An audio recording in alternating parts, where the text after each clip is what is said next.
So you wanna be a picture book writer, then you gotta write picture books. And you're gonna need a bucket load of bright ideas for titles, plots, and hooks. If you're partial to prose or you're raring to rhyme, then repeat after me, it's a challenge, but I'm gonna tackle each story 1 month at a time with 12 by 12. Do you want to take a deep dive into picture book craft to give your manuscripts the best chance of getting published? Consider Picture Book Summit, a world-class online conference for picture book authors and illustrators. Oceans of possibility await you on Saturday, October 3rd, 2026, alongside keynotes from award-winning speakers, author Derek Barnes, author Deborah Underwood, and Caldecott honor-winning author-illustrator Brian Lees.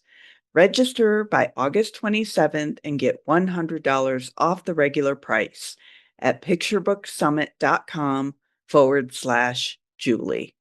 Hello, everyone, and welcome back to the 12 by 12 Picture Book Podcast. I'm so excited to offer up another webinar after party today. We just finished a webinar on how to set up and sustain your agent relationship.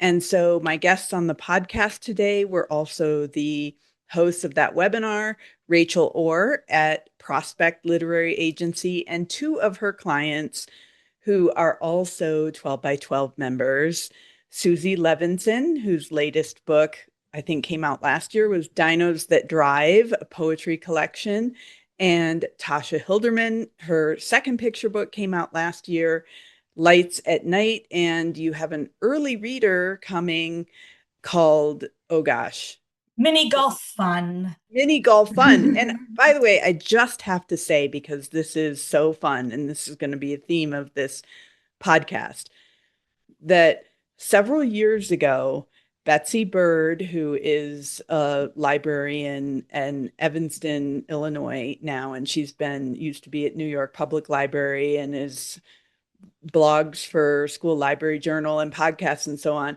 She gave us a webinar on books. I can't even remember exactly what the topic was, but it was like maybe trends or maybe things that were needed or great read alouds. And one of the things that she mentioned in that webinar was that there was a dearth of sports books. And she said, for instance, there are no picture books about golf. There are no books about golf. I would love to have a funny golf book. And so what I did in 12 by 12 was I made a badge for anybody who wanted to participate in the funny golf picture book challenge. And Tasha took us up on that and wrote a funny picture book that then you guys in the webinar that you just had mentioned that editor suggested turning it into an early reader. But it just goes to show you how things evolve and change, and you never, ever, ever know where an idea is going to come from and where it's going to end up. So, speaking of fun, one of the things that really struck me during the webinar was how much fun the three of you have together, and how I can see how individually too, when you're working together, that you have fun. And Suzy, you said as we were starting this that one of your mantras now has become follow the fun. Absolutely. In your creating. And clearly that's working in your relationship with your agent. But could you tell us a little bit more about what you mean by follow the fun? For me, that's not about just necessarily writing fun picture books. What it's talking about is, for years, I struggled with what kind of book I wanted to write. When I finally landed on children's books, then that a whole new question arose, which is, what kind of picture book do I want to write? Because there are a million different kinds. And I think part of our job as writers is to figure out who we are and what kind of book we want to create. And I've noticed that often I hear people saying, I'm just starting out and I think I should write a funny book, or I think I should write a nonfiction biography or an SEL book. For me, it's all about following the fun in that when I discovered that I loved writing with lyrical language and rhyme, I figured it out because I was having so much fun doing it, even when it is completely aggravating and annoying. Like it's like doing Wordle or something for me. Yeah, I love the challenge of it and I don't get sick of it. Meanwhile, I've had conversations with friends who are like, I fell in love with doing deep nonfiction research. And I'm like, wow, what's that like to enjoy that? Because that is not for me at all. I think that's just the universe telling us where our talents lie. Now, once we figure out what our talents are, I think it's important to bolster those talents by taking well-recommended classes and joining critique groups and that sort of thing. So that's where you almost start your journey. But it's really important to find the thing that really is you. Quickly, Tasha, what's fun for you in What's writing? fun for me? I've said this before, but I usually think in titles. So I'll come up with a fun title or it'll pop to me. Like I have a book coming out next year called Gorilla Vanilla about a gorilla that only likes vanilla ice cream. And so it pops into my head and I like the sound of it. Or the mini golf book was originally called Putt Putt. And I just liked the sound of that. And that just felt good. And I think, and like Suzy's titles alone are just fun. Like Animals and Pants, Get Out of Town. Who doesn't want to read a book about that? Dinos That Drive, that is fun. Just the title itself is fun. And I think Nothing beats a really good title that yes, pops. the title is Yes. key. Yeah. I think a lot of people try to emulate other writers that are already out there. Like the woman that will write Animals in Pants was not already out there yet. So the market needed her version of fun and what's Mhm. fun for her. And if you think about little you and what little you enjoyed, it's probably very similar to adult you, aside from maybe drinking coffee or something now. But that if you were interested in bugs or you I thought liked you were going to really go a weird, different direction with that yeah. beverage. A second Uh, there. if you liked bugs, if you liked really shiny rocks, if you liked, going to the ice cream store and looking at 24 different flavors of ice cream, and do you want to explore something new or do you just want to see like lean into that? And when that feels fun to you, that's going to feel fun to somebody else. Just to jump in here and say, I'm Yeah. always encouraging writers to think about what books they read that make them want to write that are because I think a lot of times people will think, oh, I want to write picture books because I feel like I should write picture books and I have kids. And people will often ask me, like, do you write? And I'm like, no, because first of all, I know it's very hard, but also I love picture books, but they don't make me want to write. So if I really like when I'm reading like first person memoir kind of books, that's something that makes me want to write. So that's the only kind of writing I really dabble in here and again. But just thinking about what it is that you like to read that makes you want to write and follow that fun. Mm-hmm. Totally. And so, what's fun for you as an agent? Because obviously, there's something that brings you into this sphere. Sure. Yeah. I mean, I get to follow everyone else's fun, right? So that's fun for me, just the variety of different projects too that I can be working on. I mean, primarily what I represent is picture books, but I do represent some middle grade and YA, and it's fun to be like reading kind of a darker YA and then floop. Okay, now I'm going to be talking about Gorilla Vanilla, and then floop, now I'm going to be talking about Animals and Pants, and just being able to engage in everyone else's fun. And that's the thing. If an author is having fun with it, then your reader will too. And so I love just being able to brainstorm and be involved in the process is really exciting for me. Yeah. And so, one thing that came up in the webinar a little bit that I wanted to go give you the opportunity to talk about in more detail is what you want and what is selling right now, and whether or not writers should take trends into account when they're writing. And you had said that when you were preparing for the webinar today, you talked about it a bit, but we didn't end up with time in the webinar. So I wanted to give you all a chance to have your say on that.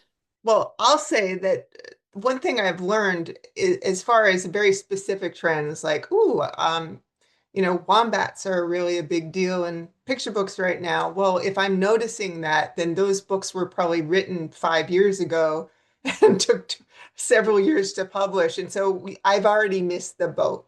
So rather than focusing on trends, I like to think about evergreen themes like there's always going to be a book about the first day of school. There's always going to be an SEL. There's always going to be, more of the evergreen themes than the specific trends like, oh, everyone's writing about narwhals, so I should do that right now, that kind of thing. No, exactly. And I feel like if you should just be writing what you love, then eventually that might become a trend and pop up. So, and that's why I need to be able to, it's really helpful for me to know what projects my clients are working on. And then when I'm talking to an editor, mostly when an editor rejects something, I'll say, what are you looking for these days? I'd love to find another book together. And then that gives them the opportunity to either not respond at all or to say, oh, I'm really looking for, and it might be something completely different than what I have just sent them. And so that allows me to then pivot and send something more along the lines of what they're looking for. And it might be something I wasn't even thinking for that editor at all. And so that's not a trend. But if let's say an editor was looking for a narwhal book, and I'm like, oh, those are back again. They're not. But if they were back again, then I would have like another narwhal book to send them. But just that's what's just important for me to know what my clients are writing. I know that my agent sometimes, I don't know if you have a way of doing this at Prospect, but what she'll do is we have a Slack, which I really don't like, but not because I don't like everybody in the agency, but because I really don't like Slack.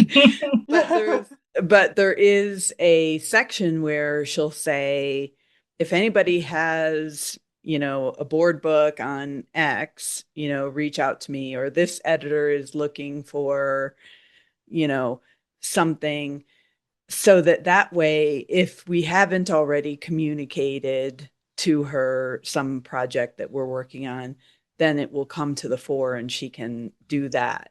Is that something that you do at Prospect as well? No, and I don't even know. I would not even know how to operate Slack. I'm like the No, least no. technical I'm not person. saying via Slack. I'm just saying that No, but like I email would or what, I think I to would let them do a know. more targeted approach, like, Mhm. oh, I've heard this particular editor is looking for this. Maybe it's somebody who's Tasha's worked with before, or Susie's worked with before, or somebody that we were thinking they might be a good fit for. Hey, do you have Yeah. a book on this topic? Mhm. Yeah. Sometimes doing something fun means deviating a bit from the quote unquote rules. And one of the things I think that came out in the webinar is there were a lot of questions about, well, I've heard you're supposed to do this, or you should ask that, or what have you. And Rachel, I think Suzy said that you don't really like things to be too formulaic. And that is interesting because as picture book creators, we spend a lot of time, at least initially, learning the formula, Right. learning the 3 act structure.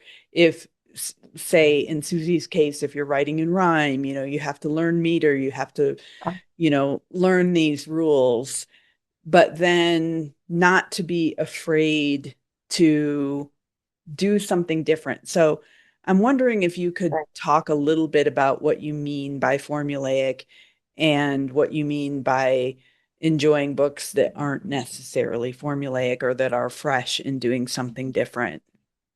Sure. When I'm working with my clients on picture books, one example I give is Beach Toys versus School Supplies by Mike Ciccatello. That was something that started off with it started off in a very different direction, but once we got to the point that it was these beach toys versus school supplies and there was a contest, I feel like the most expected thing is that the beach toys are going to win. So as we went through it, I was like thinking, okay, well, what if the school supplies win? Like, what is that going to look like? And then what would happen after that? Like, how would the beach toys feel about that? So what I will sometimes suggest to clients is to make a list of 10 different things that could happen. Play the what if game. What if the beach toys win? What if the school supplies win? and thinking of the thing that is the least expected, but still within the realm of plausibility. So, for example, the most expected is that Beach Toys would win. The least expected is that like aliens would win, but that doesn't even make any sense because that's not in the context of the story. But just it freed you up to yeah, and usually what I've found is if you find like 10 different ideas, the first three are going to be the most expected, the last three are going to be the most far off. And so focusing sometimes in the middle. And I found that I was always giving this advice, but not necessarily taking it. So when I was brainstorming with the client, I did try it out. And I feel like it's a good exercise. I feel like it worked for that. So really just pushing boundaries because I think people just stick with the known or like, oh, I'm scared of the monster under the bed. Like that's been done before. Show me something a little bit more different. Right. I didn't read that book, so can you tell me whether the Beach Toys or the Sorry. school supplies one? How did So the school supplies one, and then but the problem is that they were not listening to the directions given by Whistle. Whistle's a neutral character because he can be either on the beach as a lifeguard or in gym class Right. as a school supply, and that they needed to build not so close to the water. So then they built too close to the water. So then Beach Toys, they have the choice. Shovel has to make a choice. Is he going to help them or not? By digging a moat before the tide comes in. He does, and then they're friends.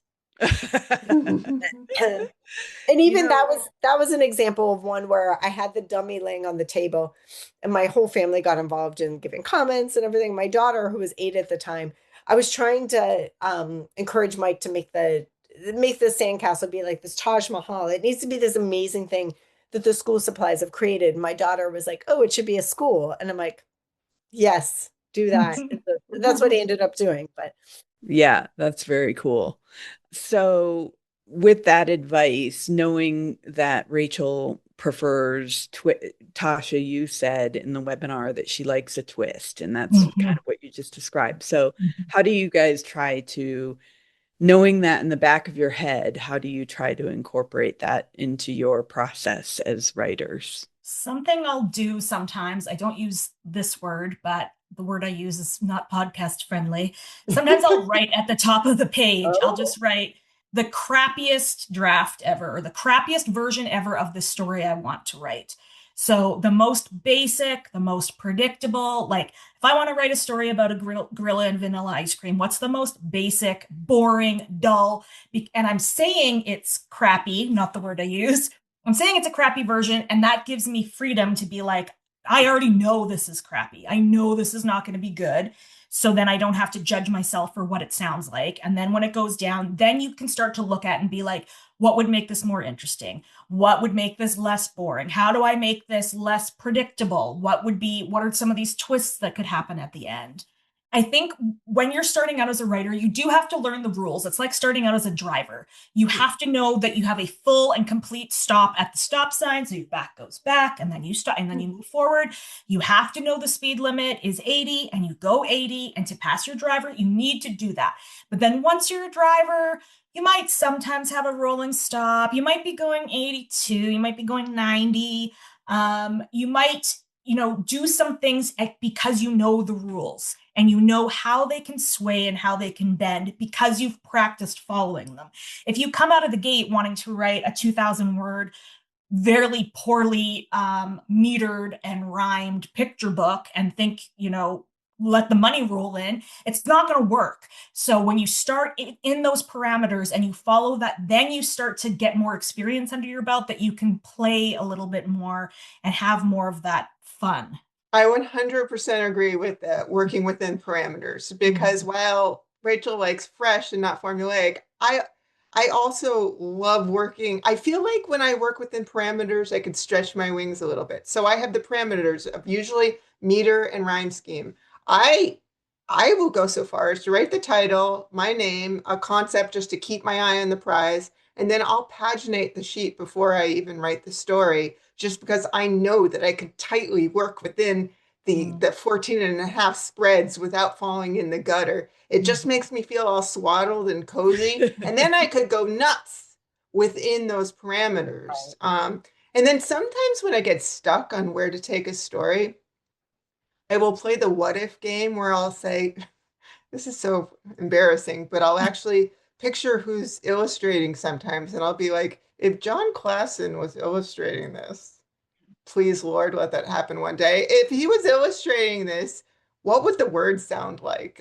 It's just like I could, by narrowing my view and being able to picture the book, suddenly the words come more easily. Yeah.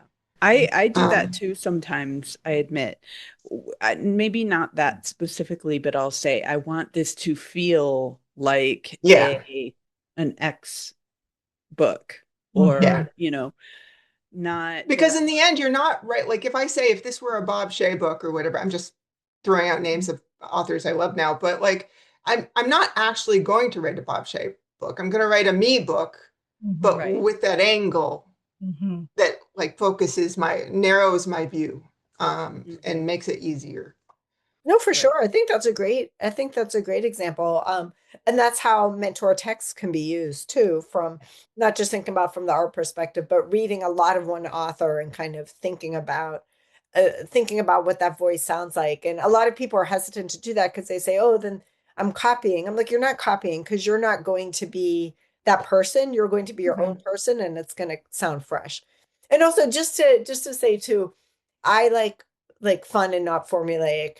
But at the end of the day, it doesn't matter what I like, right? I'm not the one buying the book, I'm the one selling it. So I part of the reason I like non-formulaic is because I feel like I can sell those books that other editors are also looking for those. Um, but yeah, it's also helpful to think about the editor that you're writing for. Cause I feel like Margot, for example, at Yeah. Tundra, she's gonna like a very different kind of book than Agliato or that is going to be published by Candlewick or something like Yeah. that. You raise a good point. So let's talk about that for a minute, because in the webinar, we talked about how you develop submission lists.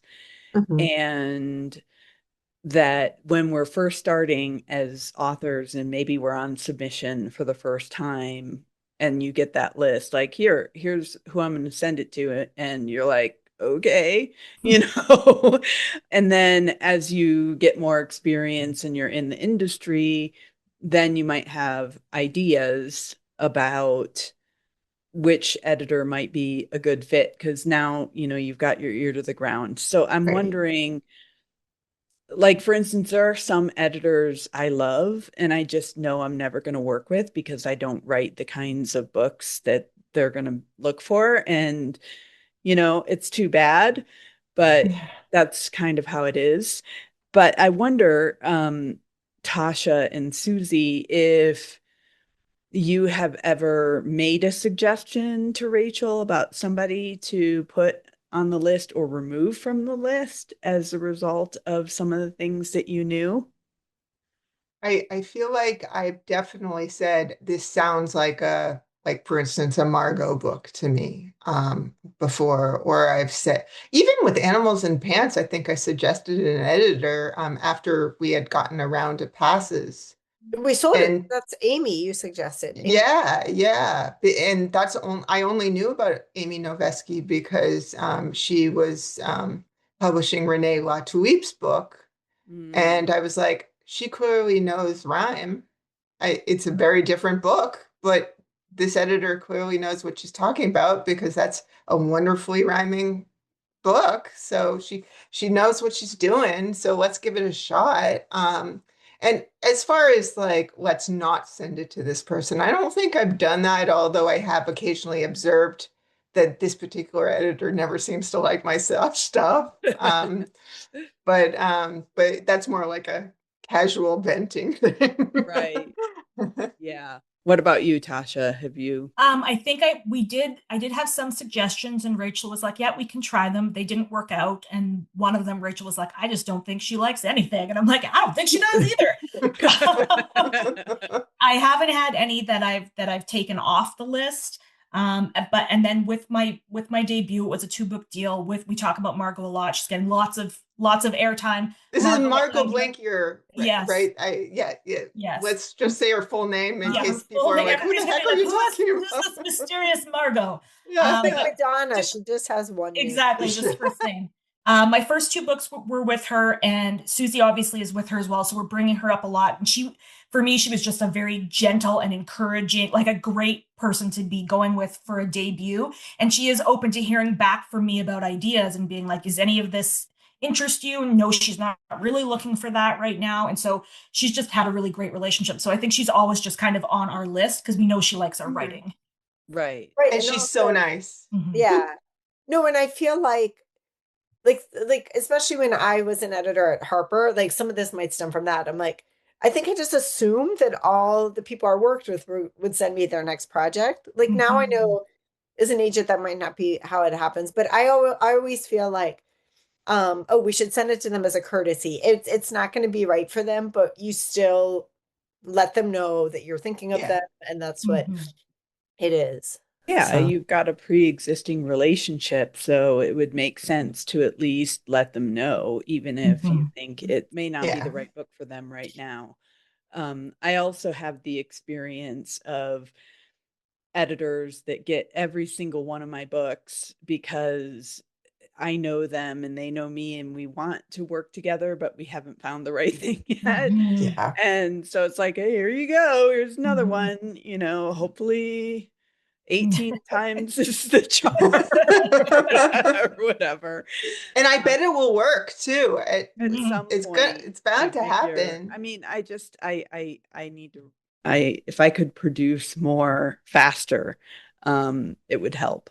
But nonetheless, I have a critique partner who took that same approach, and after 10 years, they finally worked together. wow. She and this one editor. Yeah. Like, I won't say her name because I don't even know if she wants to share that. But like it just as an encouraging little like keep at it. Yeah. Right. Absolutely. You can manifest that if you're because part of what you're doing when you're saying I want to work with this editor is you're saying I want to write a book that works for this editor at this house and but that also works for me and somehow eventually all of those things hopefully align and collide in some way that makes that happen. Okay, well, I want to be respectful of your time because we just had like a 90-minute webinar and now and I so appreciate you coming to continue the conversation here. And for those listening, this was an incredible conversation and it was so uplifting. And it takes something that I think is very scary and mysterious for a lot of people, which is how do you approach an agent and then how do you get that relationship set up and how do you make it successful? And I think one of the things that you all did really well in the webinar was peel back that mystique and show that we're all just people who are out there wanting to make the best books that we can. But, you shared query letters, you shared time frames, you shared revisions, you shared all of the muscle that went into getting your relationship set up and then moving on to selling books, warts and all. So if anybody listening is interested in a really frank and upfront and uplifting conversation about how that can work, you can grab that at 12by12challenge.com/agent relationship. So that's 12x12. That's how we do 12 by 12. 12by12challenge.com/agent relationship. It was amazing. And you all are such a pleasure to talk to and work with. So thank you. Thank you. Thank you so much, Julie. Thank for you, having Julie. Bye, everybody. Thanks, everybody. us. Bye-bye. Do it together so never you fear. It's a handy little way to help you kick into gear. You're amazing, exciting. Look out, 'cause you're writing 12 by 12. 12 manuscripts. 12 by 12. 12 picture books. 12 by 12